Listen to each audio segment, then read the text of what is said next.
आज हम पढ़ेंगे कक्षा 5 का पाठ कागज की आत्मकथा। नन्हे दोस्तों, मुझसे मिलिए। मैं अपनी प्यारी दोस्त मीनू की डायरी का एक पन्ना हूँ। मीनू रोज दिन भर की हर बड़ी छोटी खट्टी मीठी बातें मुझे लिखकर बताती है। मुझे भी उसकी बातें जानकर बड़ा मजा आता है। पर आज मीनू घर पर नहीं है। वह अपने स्कूल की ओर से दिल्ली का गुड़ियाघर घूमने गई है। कभी कभी मैं सोचता हूँ कि अगर मैं इस डायरी में न आया होता तो मेरा क्या होता।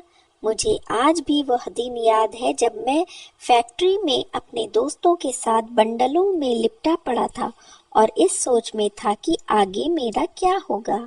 वही मेरी मुलाकात बूढ़े कागज काका से हुई।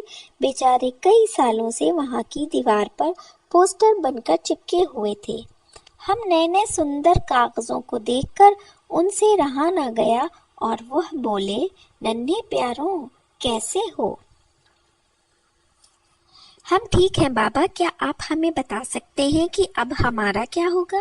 हाँ हाँ, तुम में से कुछ तो डायरी या किताबों का हिस्सा बनोगे और कुछ रंग बिरंगे चमकीले कागज जिनमें लोग अपने उपहार लपेटेंगे। कुछ किसी छापे खाने में जाकर पत्र पत्रिका का हिस्सा बनोगे और कुछ का प्रयोग रुपयों, थैलों, नैपकिन इत्यादि को बनाने में होगा। लेकिन कौन कहाँ पहुँचेगा यह तुम्हारी किस्मत, कहकर काका हंसने लगे। पीछे से नन्हा कागज बोला, और हम में से कुछ आपकी तरह दीवार पर पोस्टर बनकर लटकेंगे। हाँ बिल्कुल, मुझ पर अलग अलग जानकारी भी लिखी जाती है। मेरे ऊपर हमारा पूरा जीवन काल लिखा है। देखो, पास आकर पढ़ो। सभी कागज आंखें गड़ाकर पढ़ने लगे। पढ़ने पर पता चला कि हमारी खोज मिस्र के लोगों ने की थी। उन्होंने अपने यहाँ उगने वाले एक विशेष पौधे पपायरस से हमें जन्म दिया। इसके पहले सभी पत्थरों या पत्तों आदि पर लिखा करते थे। यह पढ़कर एक कागज बोला, उफ, कितनी मुश्किल होती होगी उन्हें उन भारी पत्थरों को एक जगह से दूसरी जगह ले जाने में। एक और कागज ने कहा, पत्तों के सूखने पर आसानी से फट जाने का भय भी रहता होगा।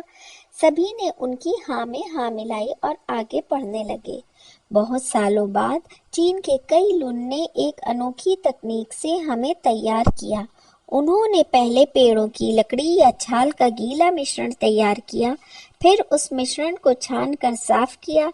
सफाई के बाद उसमें आवश्यक रसायन मिलाए, उसे सही आकार दिया और अंत में सुखाकर कागज तैयार किया। सच है दोस्तों, उस दिन अपने बारे में जानकर बहुत अच्छा लगा। अरे, बातों बातों में तो मैं भूल ही गया कि मीनू के आने का समय हो गया है। चलिए दोस्तों, फिर मिलेंगे। अलविदा।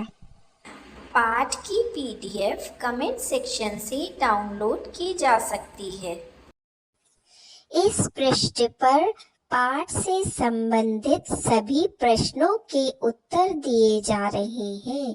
यदि आप कोई और प्रश्न पूछना चाहें तो कमेंट सेक्शन में लिखकर पूछ सकते हैं। धन्यवाद।